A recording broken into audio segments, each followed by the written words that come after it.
is cooled, so allowing that cool air to circulate around the cabin, but also inside of Bob and Doug's suits will help to keep them cool and comfortable during re-entry, which will be coming up in about 20 minutes.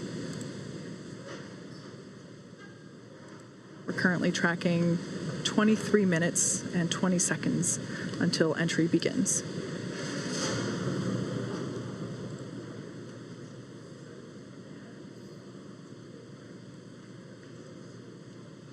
So in case you're just joining us at this point, the nose cone has closed. The forward thrusters have been disabled, and we are latching the nose cone. Currently underway with the first set of hooks, the first of 2 sets.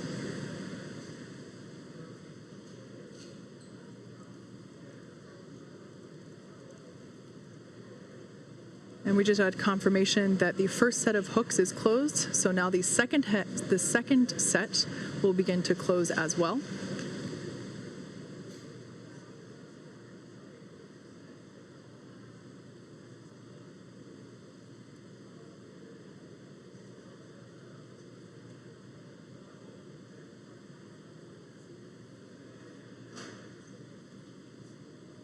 As we mentioned, after this nose cone's fully closed, we'll have a couple of minutes to catch our breath again, about 20 minutes or just under 20 minutes until Dragon will start to maneuver itself to the entry attitude, essentially pointing the heat shield in the direction of travel as it's going to be leading the way through their re-entry through the Earth's atmosphere. We'll look to run into that communications blackout at about 36 minutes after the hour, expecting that to last for about 6 minutes, and then we'll get that back shortly before we deploy the drogue parachutes, followed just less than a minute later by the main parachutes, and by that point hopefully we should have some views of Dragon re-entering the Earth's atmosphere and parachuting to a splashdown in the Gulf.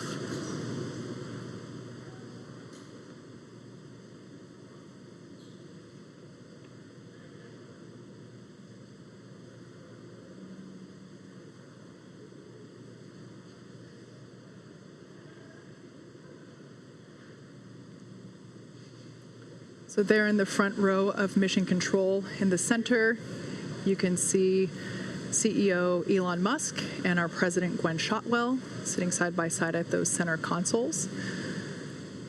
In addition to those two, the room is filled with Dragon operators and mission leaders who are continuing to monitor the health and telemetry of the crew and the capsule. Right now, nose cone closure is underway. The first of 2 sets of hook latching has completed, and we just heard a call out that the SpaceX nose cone is secure for entry.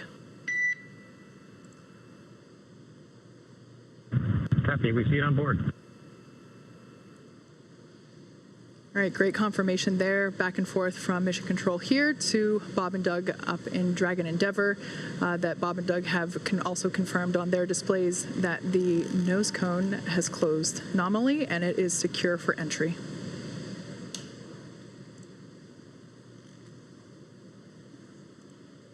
All right, so that nose cone close completion. A lot of tongue twisters with this right now. Coming with Dragon still flying over the South Pacific. It is on its way home. We're going to gradually start to see its altitude dip. Right now, already only 207 miles over the Earth's surface. It was at about 260 miles when it was still over on the other side of the Pacific Ocean off the southwestern coast of Australia when it fired its engines for that deorbit burn. So its altitude going to continue to drop. Once it gets to about 100 kilometers in altitude, or about 62 miles, it's going to begin what's known as entry interface.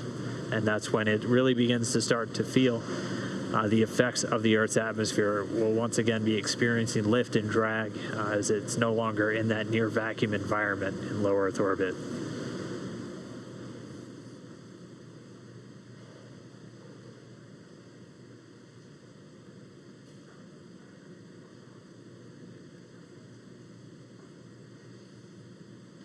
So we're essentially stepping into the second half of entry.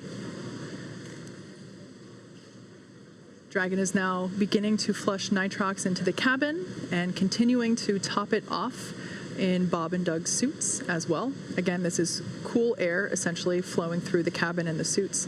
This is what will allow them and the cabin itself to remain comfortable during reentry while those external temperatures reach 3,500 degrees Fahrenheit.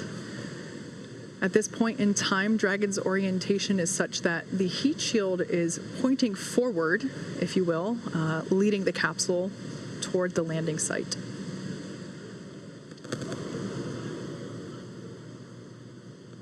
If you've been following along over the last couple days, you know that weather has been a big ticket item for us. The recovery team has been busy over the last week working to determine the selection of a landing site.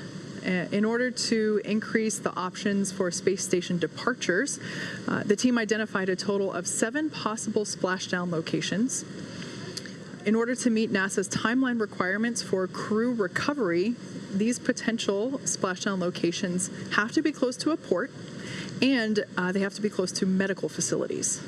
So with all of that in mind, you add the ever-evolving weather conditions of Florida, but also that tropical storm Isaiah that was moving through. And it's easy to see how determining that landing site is quite a complex process. Since Dragon is capable of splashdown on either side of the Florida Panhandle, we in fact have 2 identical and fully equipped recovery vessels ready to support. One in the Gulf of Mexico, which is what we're utilizing today, Go Navigator, and the other located off the east coast of Florida, able to service landing sites in the Atlantic Ocean. That one is Go Searcher. Like I mentioned, today we'll be splashing down in the Gulf of Mexico, just off the coast of Pensacola, Florida. Go Navigator, that recovery ship I just mentioned, is in place and ready and waiting for Bob and Doug. The WB-57 plane, if it hasn't taken off already, I'm sure it will be very soon. It's in the air. Okay, great. That's what will provide our first views of Dragon during reentry. We'll get a thermal cam off of that airplane, allowing us to see the capsule as it is reentering the atmosphere. If you were tuned in for our Demo 1 broadcast, it was basically a big ball of light coming at us. We'll also have cameras on board the recovery vessel, so as Dragon gets closer and is deploying those parachutes, we will also be able to have hopefully some really clear footage of that all occurring as well.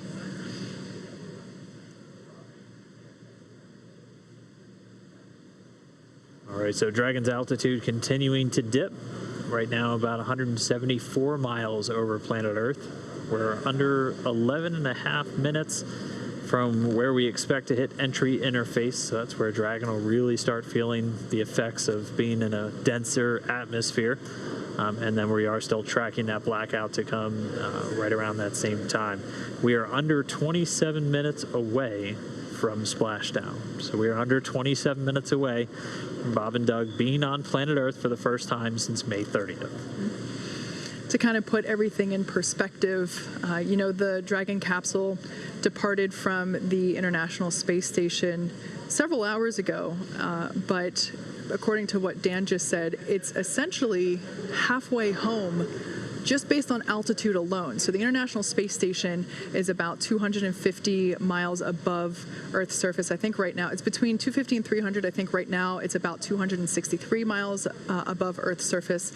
So based on that telemetry that Dan just read off, is from an altitude standpoint, Dragon is halfway home, and yet that second half is going to be covered in the next 27-ish minutes while we wait for splashdown and recovery, versus the several hours that we've been covering since yesterday. Yeah, and we will continue to see its speed drop as it's dropping out of orbit, it's starting to hit the atmosphere. It's starting to slow from the effects of that friction, generating the heat on the heat shield and building up the plasma eventually around the spacecraft. Its speed's going to continue to drop. It's already below 17,000 miles an hour, and it'll drop to essentially a terminal velocity of about 350 miles an hour right as those drogue chutes deploy. And those are going to pop out when sensors on the Dragon spacecraft, both GPS and pressure sensors, tell the spacecraft it's at the right altitude, and then those will automatically deploy. Those drogues coming out of the top section of the spacecraft using two mortars, or pyrotechnics essentially, to deploy those to do the initial slowing and stabilizing of the Dragon capsule. Yeah, then after that, the main parachutes will pop out and further decelerate it to about 119 miles per hour. And then that will continue to decelerate. And by the time that the capsule is splashing down in the Gulf of Mexico, it's only going 15, 16 miles per hour. So significant reduction in speed there over just the course of a couple minutes. That, of course, is a pretty comfortable speed. The way that the astronauts have described it previously with other types of missions also landing down, doing land landings at about the same rate. They said it feels like you're in a minor fender bender. Yeah, you're definitely running into something. You'll feel it, but they do a lot of work with the seats and the restraints with these crew members just to make sure while it may be a fender bender, you got more than a seatbelt essentially holding you in. So they're very secure in their suits and in their seats, and they're going to stay in there even after Dragon touches down. We'll still have communication with Dragon. Once they're in the water, it'll stay powered on. Probably most importantly, the air conditioner will continue to work while they're in the capsule in the now Gulf of Mexico, and much warmer temperatures than they've seen for the last couple of months. And we'll still be able to talk to them from here in Hawthorne, and the recovery teams will be able to as well. Yeah. One of the things we might see them do, depending on sea states and everything after they touch down and the crew themselves, they'll still have a couple of demonstration tasks potentially to carry out. They have a satellite phone inside of the capsule that has its own satellite antenna integrated into Dragon, and they're able to use that independent of Dragon's communication system. So one thing we might hear them do is do a test call on that to the teams here in Hawthorne. We wouldn't be able to hear the call, but you would hear the go to do it over the Dragon to ground audio that we've been listening to this entire time. So still have a couple of demonstration steps, essentially, as, again, this is a test flight. This is the flight to really prove out Dragon systems, to bring crew members from Kennedy Space Center to the space station and return them safely to Earth. And so far, we have had a flawless ride downhill. We've completed the deorbit burn. Dragon is continuing to drop down. It's right now at about 132 miles over the Pacific Ocean. Pretty soon we're going to see its ground track cross over Central America, out over the Gulf, culminating in that splashdown in the Gulf just off the coast of Pensacola.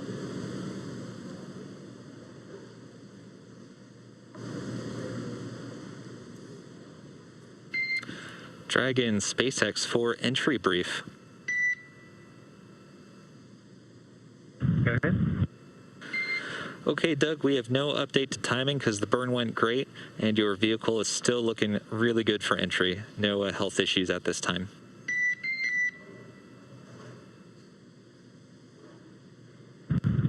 Okay, Dragon copies. Thank you.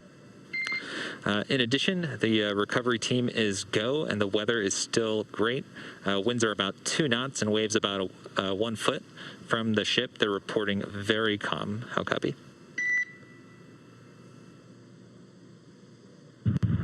Copy. Good weather at the landing area. Thank you. Okay, and last piece is that we do expect some additional RADICOM during entry prep 2 due to vehicle attitude. So if you can get us your entry check report a little bit prior to entry prep 2, we'd appreciate it. Copy. We'll go. Okay, thanks, Doug. So there we just had a bit of a briefing between Mission Control and Bob and Doug up in Crew Endeavor. just confirming with them that the deorbit burn was great and that the timing on their pads doesn't need to be updated. We are able to upload new trajectory calculations, including times that remain live depending on how the burn goes, and at this point in time, those don't need to be updated. It is important that they do remain accurate because Bob and Doug, their primary mission right now is to continue to monitor the vehicle status and telemetry and data being presented to them on their touchscreen displays in front of them, and so during the more dynamic events, they certainly want to be aware when things like parachute deploy will be happening and when splashdown is expected. So making sure that the timeline of events, the sequencing is accurate is certainly important in order for them to stay aware and updated of upcoming events. And just another quick position check. Dragon still out over the Central Pacific, down to about 108 miles in altitude. We're expecting that entry interface to come up in the next 4 minutes or so. Again, at that point, Dragon should be at an altitude of right around 62 statute miles, or about 100 kilometers, and that's when it really starts to feel the effects of the atmosphere. It starts to experience the lift and drag and other atmospheric effects it's been free from while flying in the near vacuum of low Earth orbit. So continuing to drop in altitude, still looking for an on-time splashdown. Should just be about 19 minutes from now.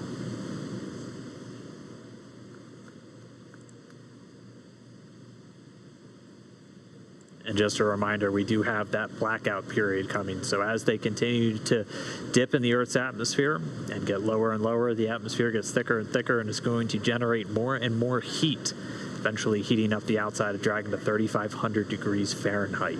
And as it hits that peak heating, it'll also be forming a plasma around the spacecraft. So we do expect to lose comm for about 6 minutes. SpaceX Dragon crew entry preps are complete. SpaceX copies. Entry prep complete. Thank you. The call from Spacecraft Commander Doug Hurley. Entry preps are complete. So they are on board, they are monitoring, they are ready to come home. Yeah, and as of right now, entry prep should have also included final configuration of their flight suits. So we had a question from our social media earlier if the visors will be up or down. Those visors should be down at this point as part of that entry prep check.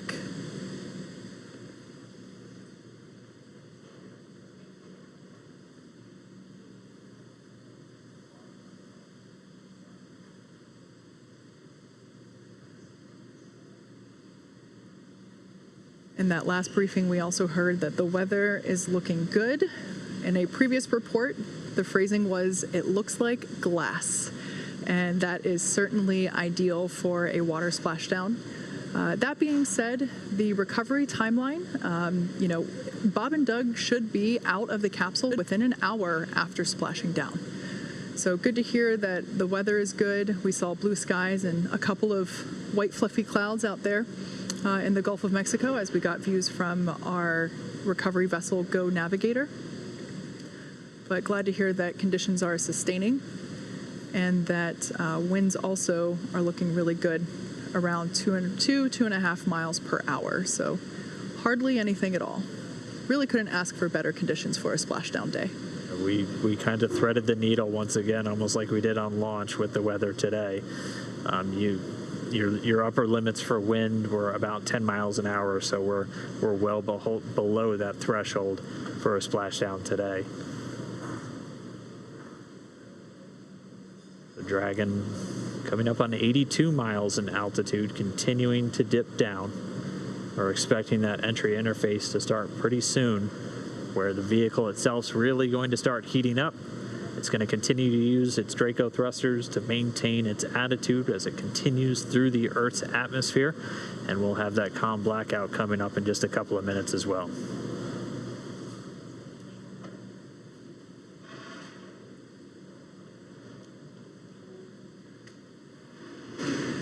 Just heard the cabin purge has started again. This is when they're going to flush the cabin of Dragon with cooled air. They're also going to do a suit purge, running cooled nitrox through the suits for Bob and Doug just to keep things at a comfortable temperature for them as the capsule goes through the re-entry and starts to heat up.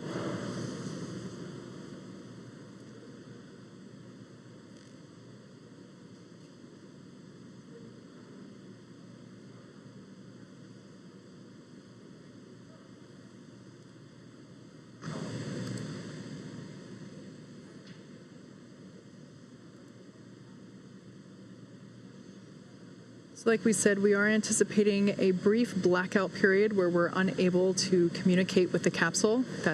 We're expecting that to start in exactly 3 minutes. That will last for 6 minutes total, and during that time we will be unable to command the vehicle or receive telemetry. That being said, Dragon is designed to be fully autonomous, so it's driving itself anyway. So Bob and Doug will stay fastened in their seats. Like I said, that anticipated loss of signal, or as you'll hear it called LOS, is anticipated to last for just 6 minutes. During that blackout period, the capsule will encounter what's known as entry interface. This is when the capsule is now really in the Earth's atmosphere and beginning to be subject to aerodynamic forces. This is also when a lot of that friction will begin to build up and raise the external temperatures. Dragon SpaceX, we show 2 minutes until predicted calm blackout. We will see you on the other side at 1842.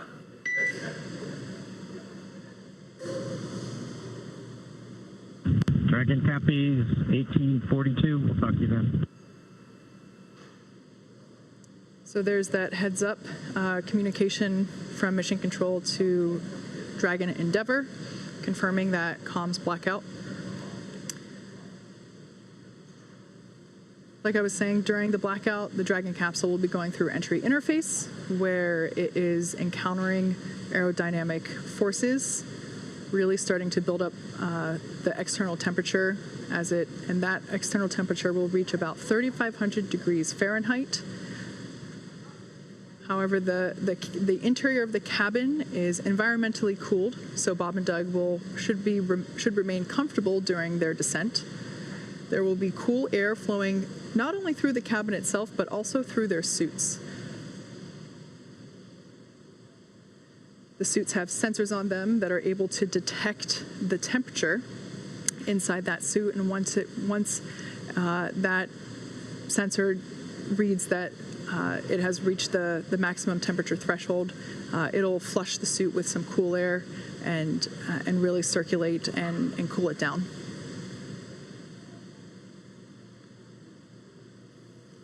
All right, well, we are right around that estimated blackout time. As we heard the call, we'll see them on the other side, expected to regain that communication at about 42 minutes after the hour. So for these next 6 minutes, they're already less than 60 miles in altitude. And this is when the capsule is really heating up during that reentry, reaching temperatures of around 3,500 degrees Fahrenheit, as again, you're essentially hitting the atmosphere more than 17,000 miles an hour, and the friction building up that plasma around the spacecraft. And that's what's going to prevent us from talking to Bob and Doug or getting data back from the spacecraft for the next 6 minutes. Its flight computers are in control, though. It's going to continue to maintain its appropriate trajectory and attitude, having attitude determination devices on board the capsule, not reliant on communications with satellites. And it's going to continue Dragon down the correct path for this splashdown off the coast of Pensacola. So we are in that blackout period. We're going to continue to stand by until we get them on the other side.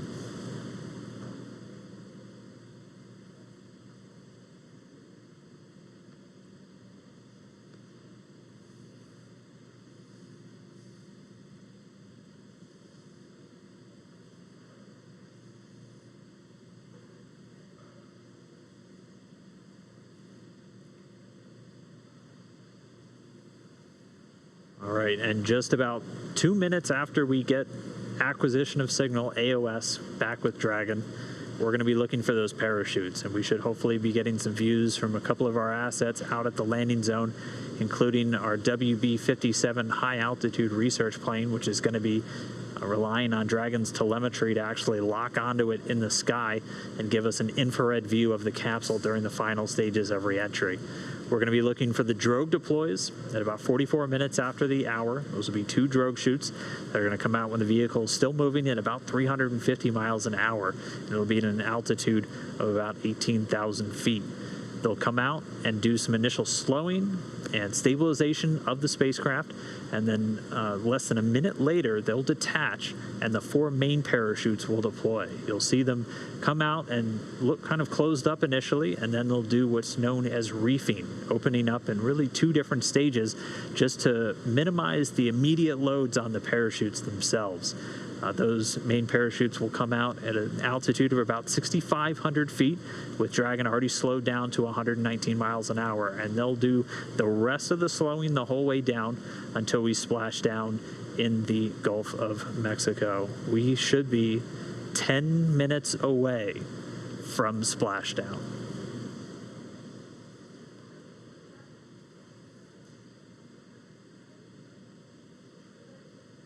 So right now we're getting our cameras on the WB-57 airplane, which is in the area, getting those cameras ready to give us our first glimpse.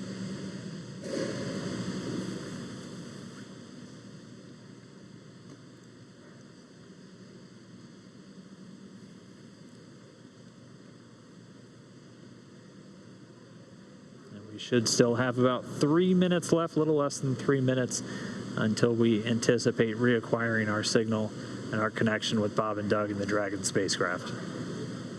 If you're just tuning in, we are in a blackout period that we were expecting. This blackout period will last a total of 6 minutes, and we're about halfway through there now. At the moment, Dragon is re-entering the Earth's atmosphere, and due to the plasma building up on the exterior of the vehicle, we're unable to communicate or send commands, but Dragon is fully autonomous. It is steering itself. And right now, Bob and Doug are flying home.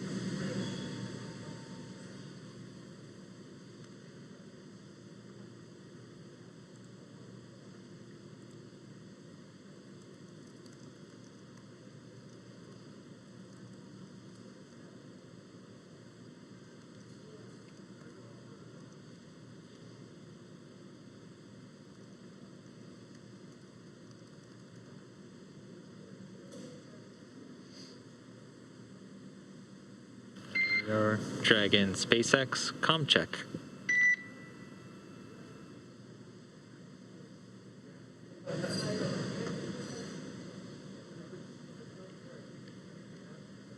So we're still inside that anticipated blackout window. It does look like we are getting maybe some sporadic data starting to peek through. This is why you heard that communications check with the spacecraft.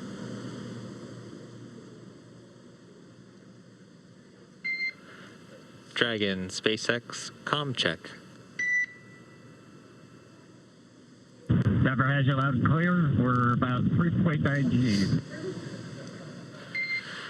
Copy. We've got you 5x5 as well, Doug. Looking good, and you can expect an automated chute deployment. Copy. It'll choose the flight.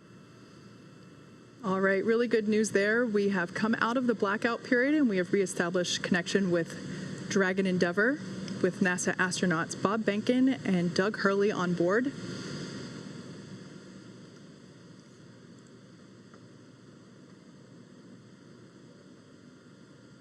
We were able to reacquire that communication a little bit earlier than expected, and now we are just waiting. We should just be about 2.5 minutes away from that initial drogue chute deploy. Yeah, 2 minutes and 26 seconds. AGPS has converged. Copy that. You may have heard earlier that Bob and Doug are currently experiencing 3.5 Gs. Not too bad. That's about what they pulled during the ascent phase. Just like a mild roller coaster.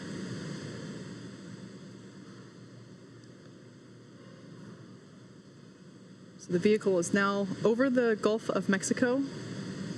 It is approaching the landing zone off the coast of Florida near Pensacola. And there we have our first shot. There it is. The first view from the WB-57 airplane. It is dipping in and out a little bit. This is going to be an infrared camera showing us Dragon re-entering. We have that comm back with Bob and Doug. You heard 8 GPSs converging. Dragon has 3 GPS units that it uses actually in the parachute deployment process as it helps, along with the pressure sensors, really give a solid altitude to the flight computers on when these are supposed to deploy. We're standing by for the drogue chute deployments. We should be just under 5 minutes away from splashdown. Passing 15 kilometers, brace for drogue window. Copy, we're braced. Just about 14 kilometers in altitude, 8.4 miles, continuing to descend. There on your screen, we have a shot of the capsule as it is preparing to deploy those initial parachutes, the drogue parachutes. Again, these parachutes help slow the vehicle down even further and help stabilize in preparation for main chute deployment.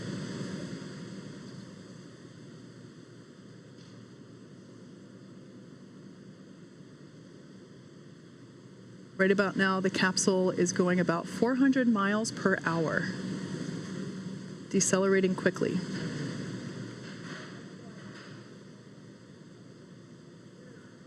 And standing by for drogue deploys.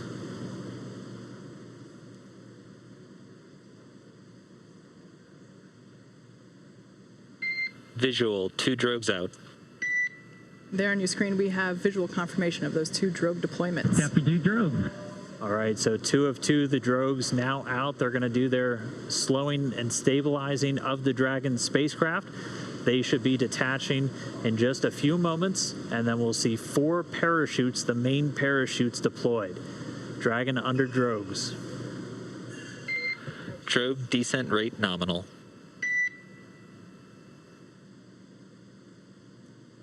So the expected descent rate, the expected velocity under the drogues nominal, we're right at around 150 miles an hour and already dropping. You can see the drogues now detach. And there we have confirmation of deployment of the 4 main parachutes. We are visual on 4 chutes out. We are visual. 4 main parachutes Copy, deployed. 4 main.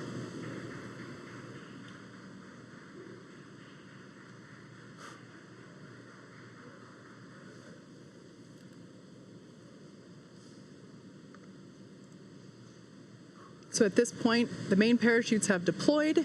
They are inflating, as you can see there on your screen, continuing to slow Dragon down significantly. We are anticipating splashdown in just under 2 minutes and 30 seconds. Yeah, we've already slowed the vehicle down to about 16 miles an hour. It's already less than 1 kilometer in altitude.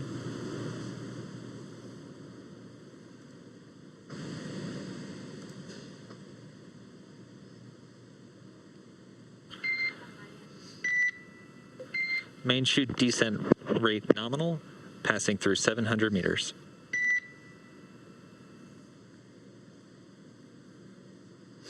So at this point, Dragon has saved all propulsion systems on 600 board. meters. 600 meters. And we're 600 meters above the Gulf of Mexico. Should be approximately 1:30 from splashdown. Mission Control team here in Hawthorne has reported the precise landing coordinates to the recovery team. They are standing by, ready to go get our space dads. 100 meters.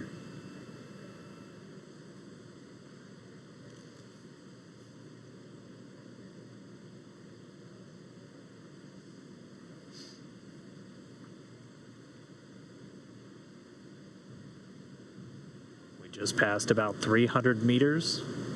1 minute till splashdown.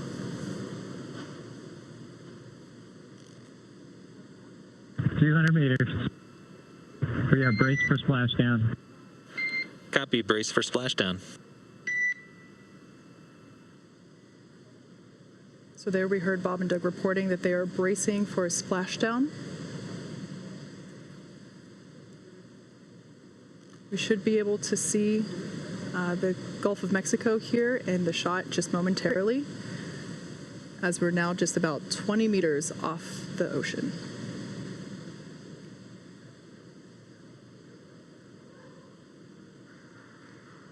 Splashdown. As you can see on your screen, we have visual confirmation for splashdown. SpaceX copies and concurs. We see splashdown and mains cut. Dragon Endeavour has returned home. NASA astronauts Bob and Endeavour, Doug. on behalf of the SpaceX and NASA teams, welcome back to planet Earth, and thanks for flying SpaceX.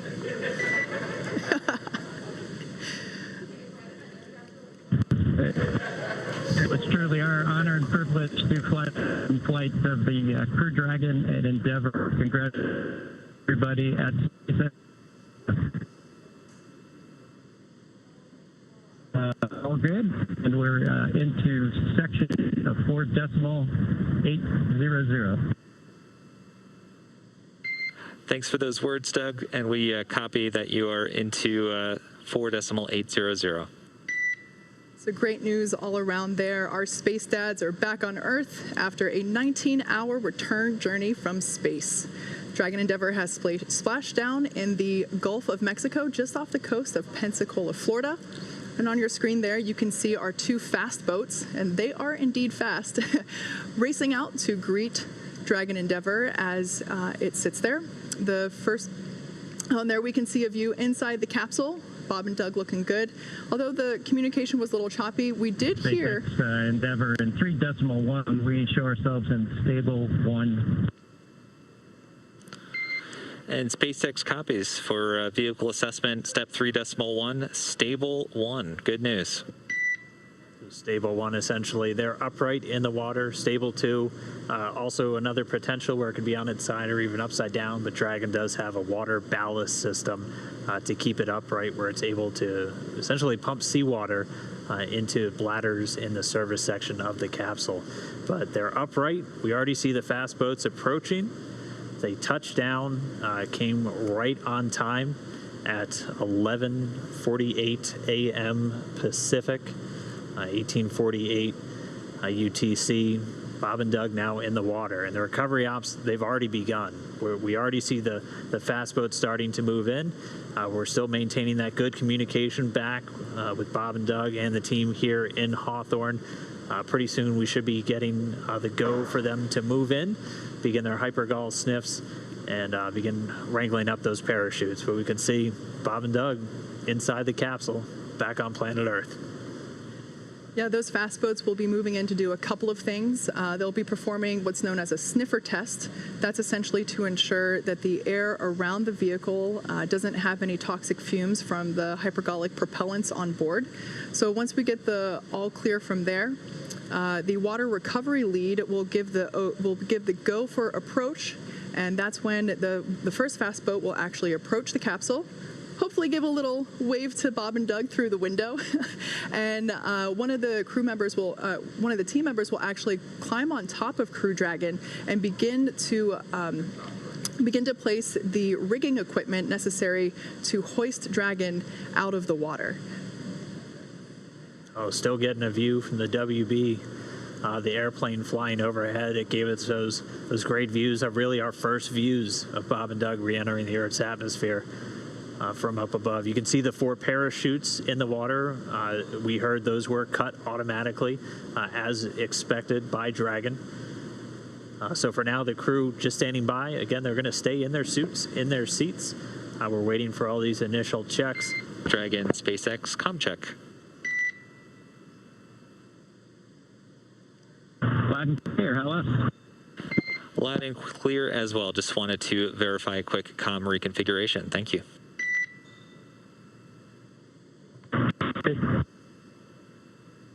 So essentially what just happened there is they And reconfigured. Solo, if you can just relay the status of the fast boats and the recovery as you get them, we would appreciate it.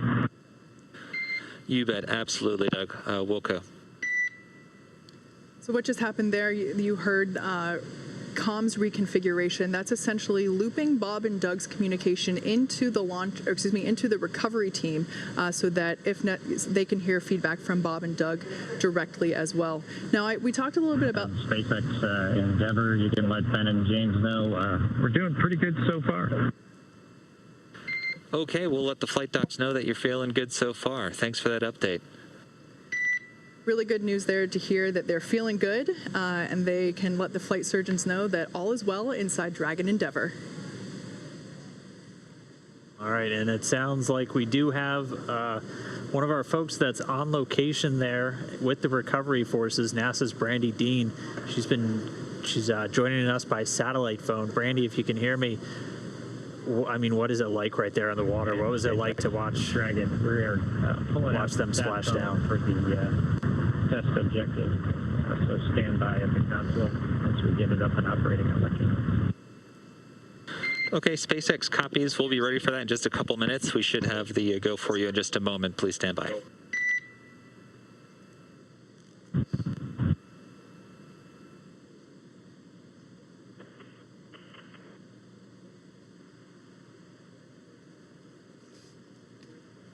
I can hear you, but they're good.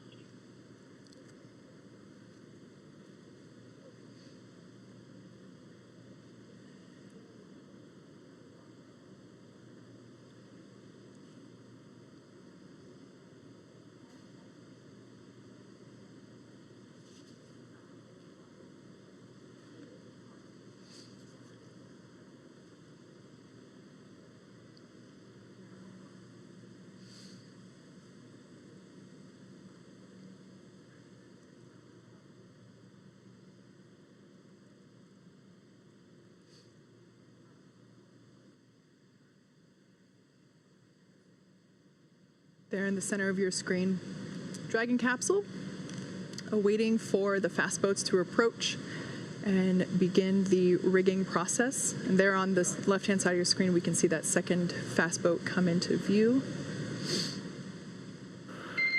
Dragon, SpaceX, we are go for recovery personnel to approach. Expect personnel alongside in just under a minute. Dragon copies. Thank you. All right, so they're starting to move in. As Kate just said, that first boat's going to go in, sniff around the capsule for any traces of hypergalls. The second one's going to start rounding up the parachutes, which we're getting some really cool views from the WV-57 still flying overhead. Looking down, you can see the parachutes in the water, and the second boat start to gather them up. We'll try one more time real quick. We have NASA's Brandy Dean out with the recovery forces. Brandy, if you can hear me, what was it like to watch this Dragon come down under parachutes? Oh, it was amazing. I wish everybody could have had my view. It was such a beautiful sight. I mean, it's a gorgeous day. The water is calm. Really the best weather we could have asked for. And we heard the sonic booms as it made its way into the atmosphere, and we were able to find it early on as the parachutes were deploying. So it was very exciting for everybody who was gathered here. That's incredible. We actually had some questions from people if you'd be able to hear the sonic boom, and we weren't sure. So I'm really glad you just answered that for us. I mean, we talked so much about the weather. You said it looks great. What was it like on the ride out there? Has it just been kind of clear skies and clear seas the whole way?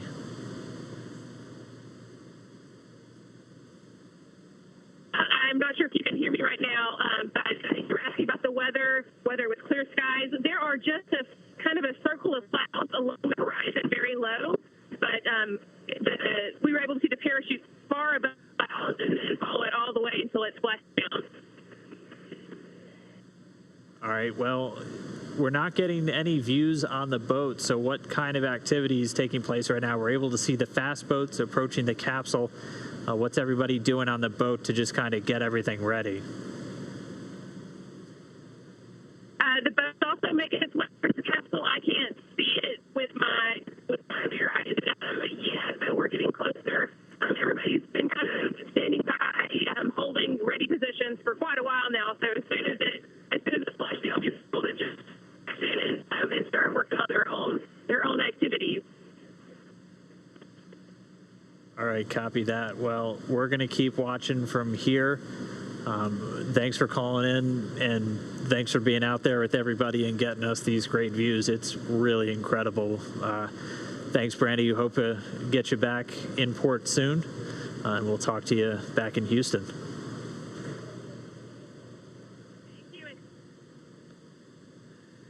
So there on your screen, camera view change. That is a view coming to us from Go Navigator, the recovery vessel. The two fast boats are out there getting ready to install the rigging equipment required to hoist Dragon out of the water. The other fast boat is actually collecting the parachutes from the water. We definitely want to bring those back on board with us. But shortly here, we should actually see one of the team members crawl up onto the side of the capsule in order to install the rigging, like I mentioned. That particular team member is highly experienced and highly trained. As you can imagine, climbing on top of an oddly shaped thing in the ocean could be a little tricky. So this person has undergone hours and hours of training and certification in order to perform this very important task. There on the right-hand side of your screen, we see the second fast boat approaching. Of course, both of these boats needed to wait for their cue from the water recovery lead in order to approach Dragon after splashdown. Again, that was just to make sure that there weren't any toxic vapors in the air. And now that they got the all clear, we do see them beginning to work on and around the Dragon capsule. So even though the camera's a little shaky, that water looks super, super duper smooth, almost like glass, which is certainly ideal for a water recovery like today. Yeah, got to remember that this is a view from the main recovery vessel, which was still a few miles away from the splashdown Dragon point. SpaceX. We have hypergol sweeps and unfired ordnance checks nominal. Rigger is on board the vehicle. About 5 minutes until capsule lift. After that, yep, we see them walking outside, and good news.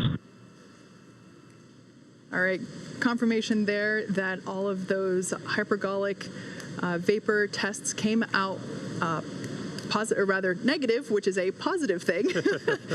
So the team was able to approach, and now the crew member that is installing the rigging is on top of the capsule. It's difficult to see there because the slower vessel, the primary recovery ship, is a little further away. But as we heard, it's just a mere 2.5 minutes until they will be hoisted out of the water. I'm sorry, 25 minutes, not 2.5. I misheard that. Yeah, they're fast, but they're not that fast. We also have been hearing that the secondary boat, which its primary mission in this case is securing those parachutes, they've already got buoys attached to both drogues and 2 of the 4 mains, and already had eyes on the other 2, so they're moving through that work pretty quickly. Again, their primary responsibility getting those parachutes together. The drogues detaching from the spacecraft right before the deployment of the mains automatically detaching immediately as Dragon detected splashdown. All of that happening right per the timeline. Yeah, we've talked a little bit about the hardwired buttons that Bob and Doug have on their seats and in their control displays, and cutting the main chutes is one of those buttons. In the event that they weren't automatically cut after splashdown, Bob and Doug would have had the ability to do so.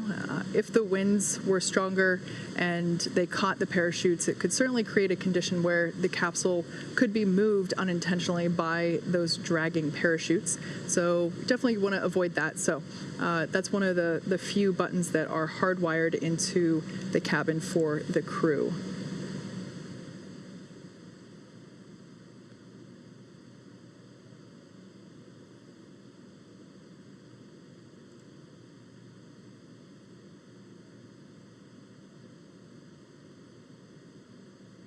And again, right now we're expecting about 20 minutes for the main recovery vessel, the Go Navigator, to reach Dragon.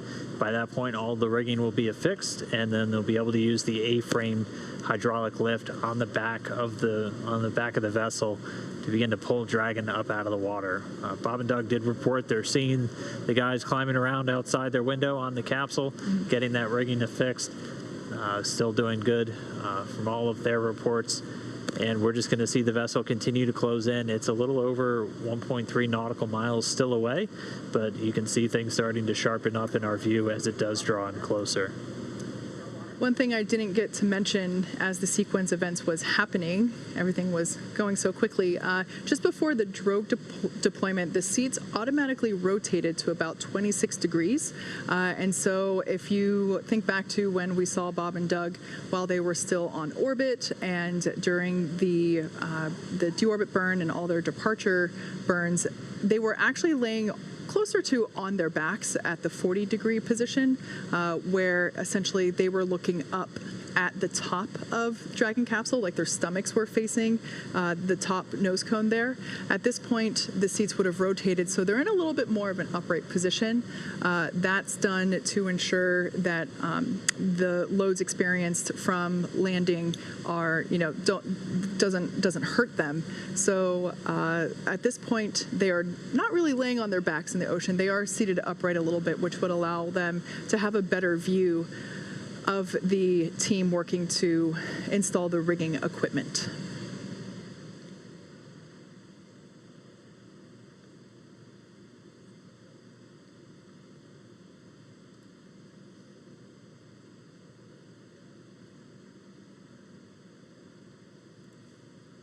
So at this point, we're at about 22 minutes until Dragon will be lifted onto the recovery vessel.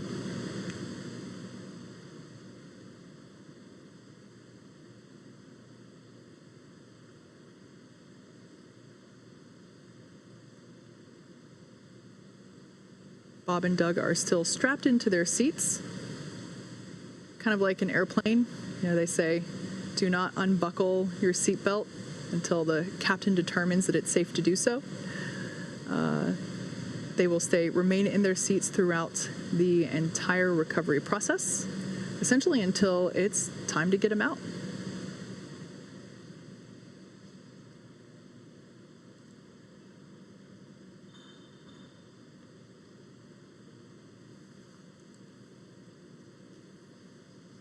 Like I said, we are expecting to lift Dragon onto the Go Navigator recovery ship in about 21 minutes. And then in 28 minutes, we will be opening that hatch and beginning crew egress, also known as exit. And we did hear the rigging is pretty much complete, so right as they arrive there at the capsule, the main recovery vessel will be able to begin getting it up out of the water.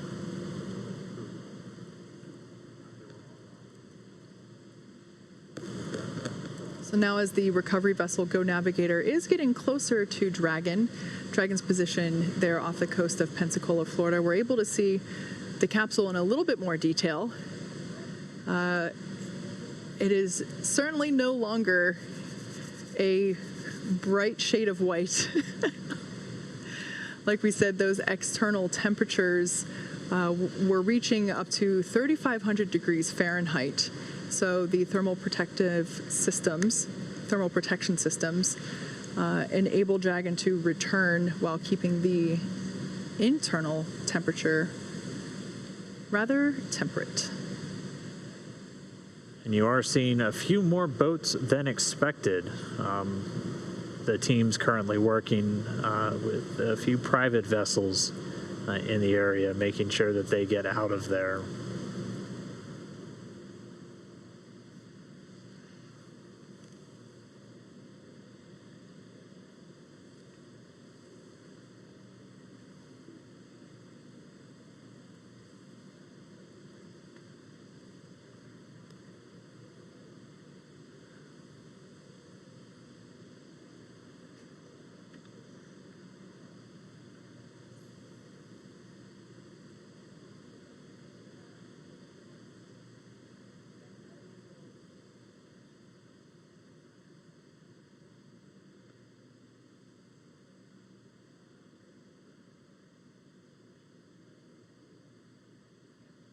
And now we see one of the SpaceX fast boats moving in.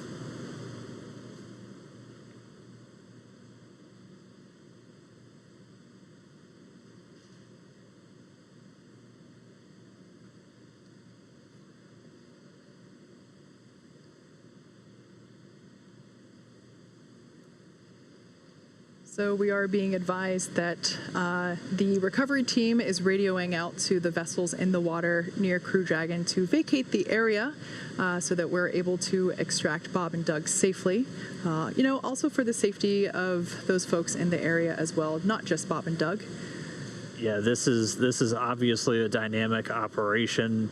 One of the first things we do is make sure there aren't essentially poisonous fumes around the capsule, so something like this just really can endanger the whole thing, endanger the crew members and endanger themselves. So the SpaceX team is moving in to try and get them away so they can safely recover the Dragon capsule and get Bob and Doug on deck and safely inside their medical quarters. So we can see them, they're getting a lot closer.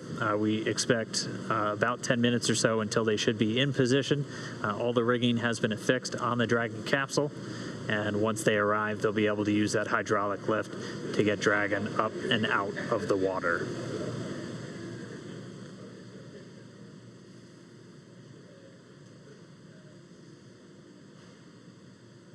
So the recovery vessel Go Navigator is getting closer and closer to Dragon Endeavor as it awaits its recovery, or as it awaits to be hoisted out of the Gulf of Mexico. Again, we landed just off the coast of Florida near Pensacola. Maybe next time we shouldn't announce our landing zone. Oh, there we got a shot from our WB-57 plane. It looks like that area has cleared out significantly, so that is good to see.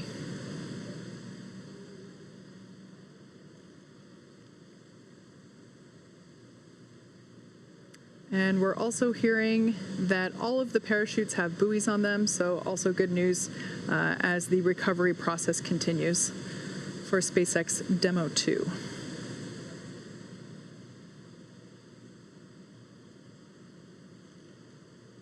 Dragon SpaceX for comm reconfig. Go ahead, Mike. Hey, Doug, we're about to reconfigure the forward link. We may lose that for about 1 or so minutes, and that should happen shortly. Copy. Yeah, just give us a call back when you think you got it back. Will do.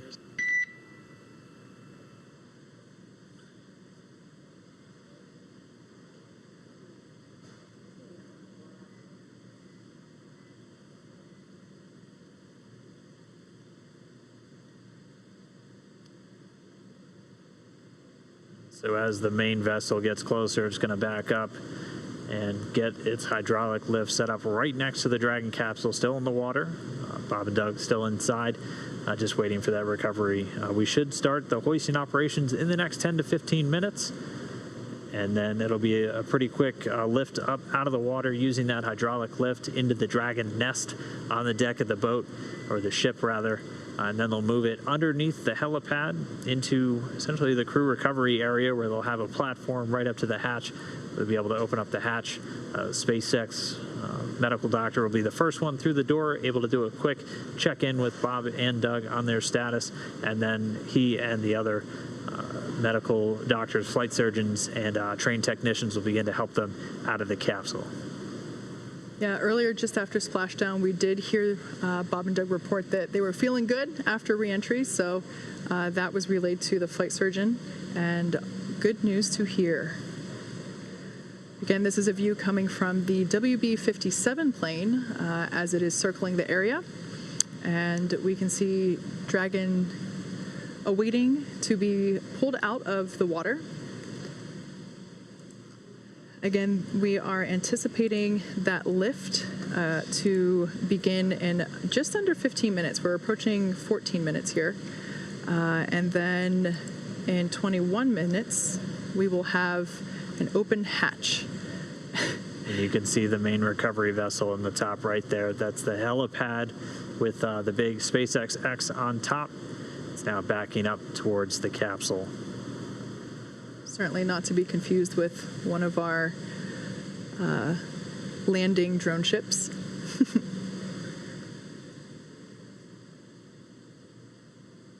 There's a live view of Dragon floating in the water there in the background, along with many onlookers. Certainly from a safer distance at this point.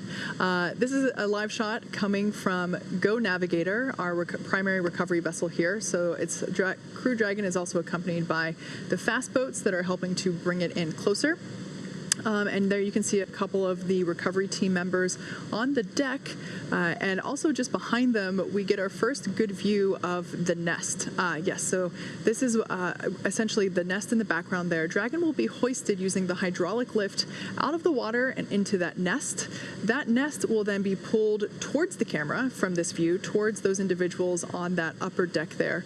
And that's where the... Dragon SpaceX comm check.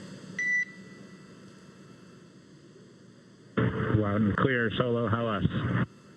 Loud and clear as well. And from the video, it looks like the boat is about one length away, about 5 to 10 meters, backing up to you. Copy that. Thanks for the update. All right, so good news there. We're getting ready to see Dragon to be lifted out of the water and into the recovery nest. As I was saying, that nest will be pulled towards the camera, towards that upper deck that we saw there, and that's where the medical stretchers will be waiting to assist them into the medical bays for evaluation after capsule egress. It's already been 25 minutes since they splashed down. It doesn't feel like it. That was definitely the fastest 25 minutes of the day. the timeline we were anticipating was for the lifting operations to start within about 30 minutes, so we're pretty much right on the timeline still. That's been a pretty common thing so far today. You can see them with one of the fast boats getting it positioned to start moving out with the additional rigging to affix to the Dragon capsule, where they're going to use this A-frame to pull it up out of the water. And you can see the Dragon nest at the very bottom. It's that circular object with the A1 right on it. So while this is the first time we are recovering a capsule with crew members on board, the recovery team has been... And Dragon, just letting you know, we got a couple lines connected and rigging is in progress. Copy that, SpaceX. Thank you.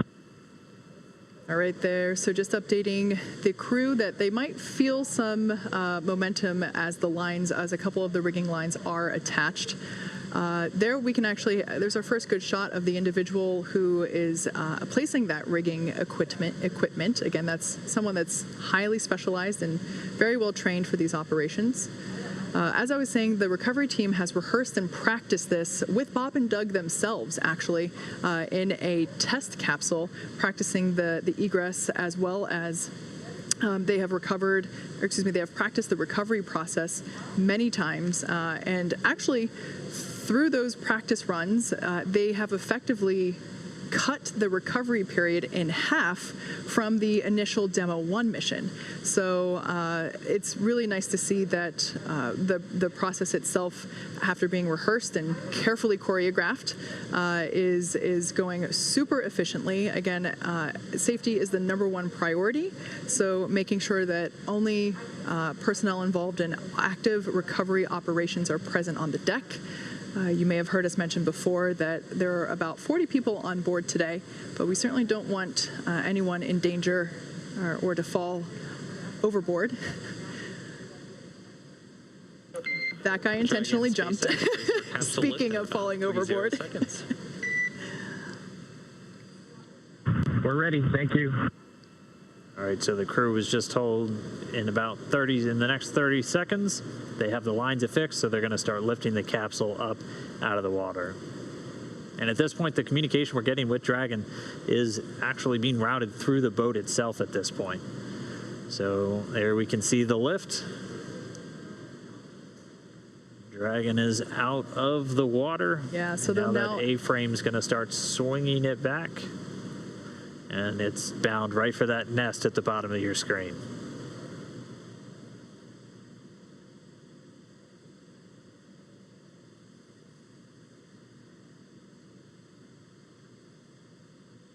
So there we're getting a better shot of all the points in which Dragon is tethered to the hydraulic lift, ensuring that it isn't swinging freely.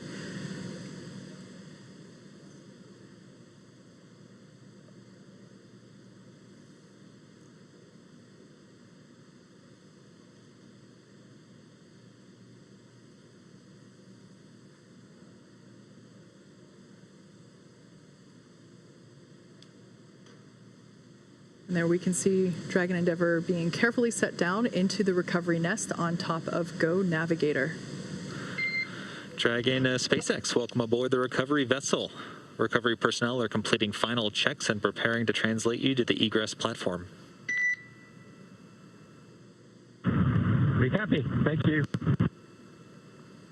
So for the first time in 2 months, NASA astronauts Bob Behnken and Doug Hurley are on some sort of ground. I guess we can't call it solid ground because it is a ship. However, it is the first time that they are not in space, on a rocket, or bobbing in the ocean. Yeah, so now that they're in the nest, they're going to start translating it forward. And Dragon's going to move into essentially the hangar section underneath that helipad and then up to that recovery platform that we saw a little bit earlier. At that point, the spacecraft technicians will work to open up the hatch. As we said previously, it's a manual process with a couple of different attachments you have to engage before the hatch itself can be opened. They'll get it opened, and then SpaceX's Neil Menon will be the first one through the hatchway to check in on Bob and Doug, get their initial health assessment, see if they're ready to move, and then we'll start assisting them out of the capsule and into that medical facility on the boat.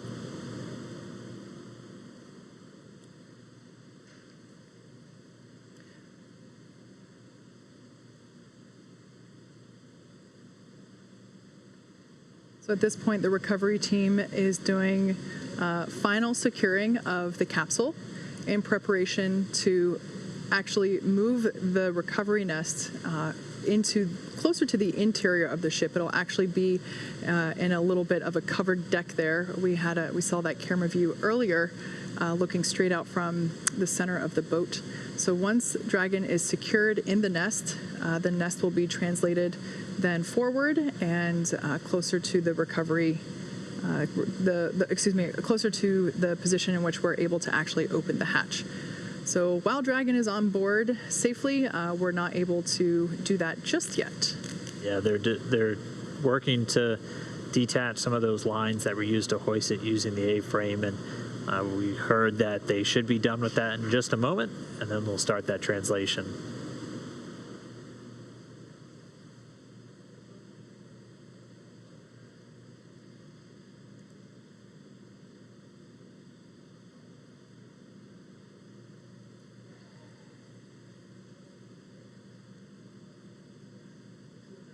So right now we can see the recovery team releasing those securing lines that were used during the lift of the capsule from the water into the nest.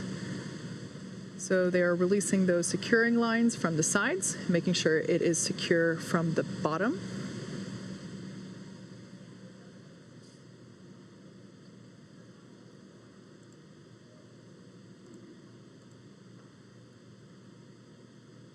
And there we see Dragon moving forward. Look at that. Smooth as a Tesla, I would say. It's really interesting to see those scorching marks now that we get a really nice up-close detail shot of Dragon. Standing by for the go for side hatch open. That rounded square there in the center of the capsule is that side hatch, and on either side are those oval windows. Dragon SpaceX, stand by for side hatch opening and egress. Happy, we're ready. All right, crew got the call. We are go for hatch open.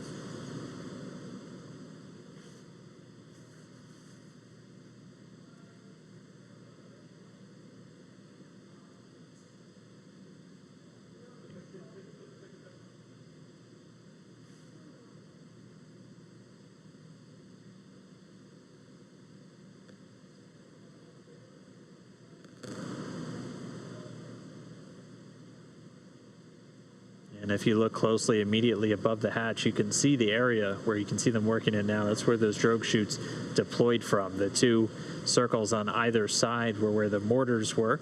The main parachutes now hidden by the platform underneath the side hatch.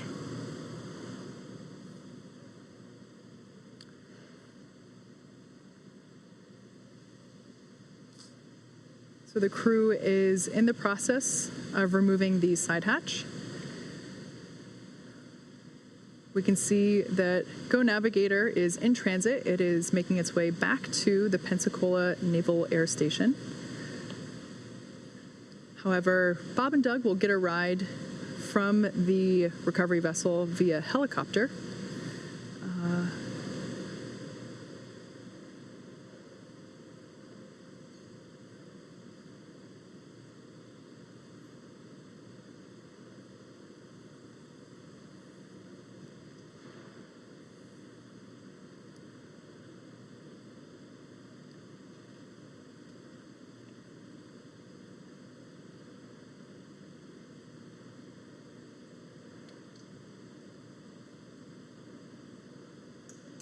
So again, we're preparing to open the side hatch, and once that is done, the flight surgeon will pop his head in, do an initial check, see how Bob and Doug are doing.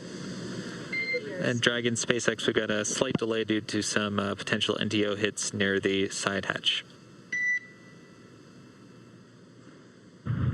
Copy, Mike. We're standing by.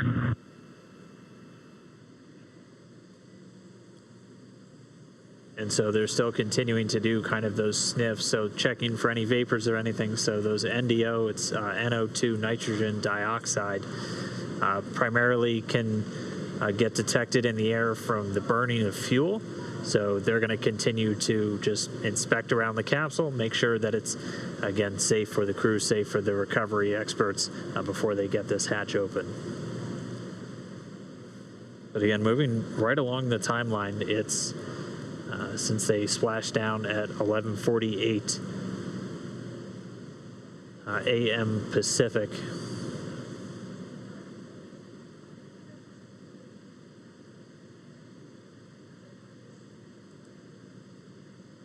And so again, they're just pausing the operations for a moment, doing some additional air sampling around the prop system. We still have telemetry being fed from the vehicle, so flight controllers here in Hawthorne able to monitor prop tanks, propulsion tank pressures, and not seeing any issues with those at the moment.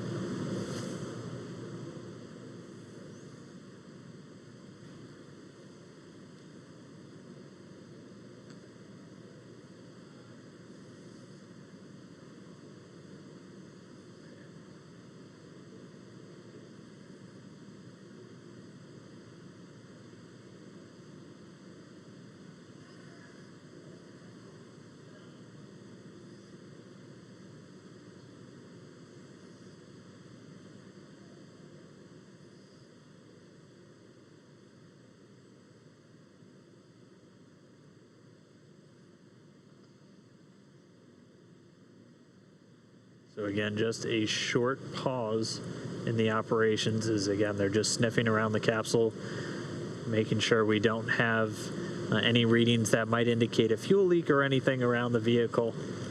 They did detect some NDO, some nitrogen dioxide, which is typically a residue that arises from the burning of fuel. So they're continuing to do just a couple of different air readings, grab samples essentially, before they proceed with the hatch opening.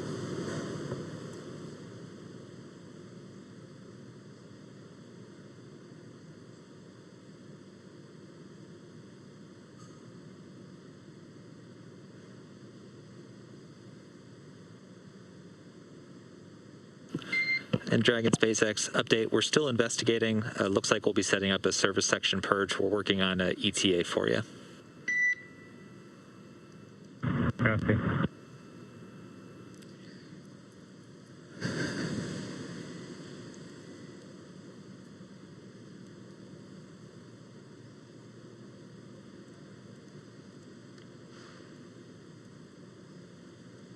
In case if you're just joining us, NASA astronauts Bob Behnken and Doug Hurley have safely returned from the International Space Station. They made an on-time splashdown in the Gulf of Mexico just off the coast of Pensacola, Florida at 11:48 a.m. Pacific, 18:48 a.m. Universal Time.